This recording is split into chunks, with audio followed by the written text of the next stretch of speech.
Nagkita sina Vice President Sara Duterte at dating VP Leni Robredo sa Naga City.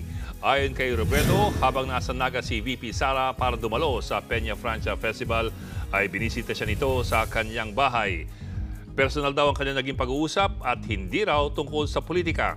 Bagay na kinimpirma rin ng tagapagsalita ni Robredo.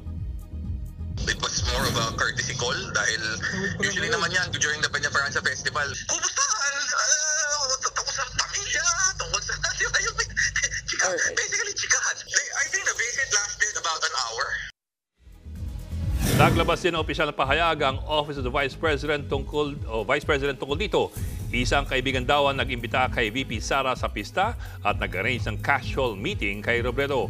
Bukod kay former VP Leni, binisita din daw ni VP Sara ang ilang personalidad sa Bicol.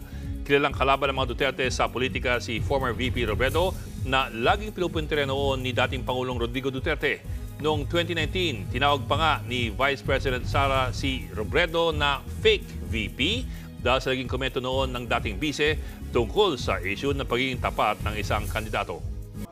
Mga kapatid, Ed Lingaw po, maging maalam at may pakialam sa mga napapanahong balita sa ating bansa. Para sa mas malalimang pagtalakay at paghimay sa mga issue at headlines, tumutok lamang at pag-subscribe sa social media pages ng News 5.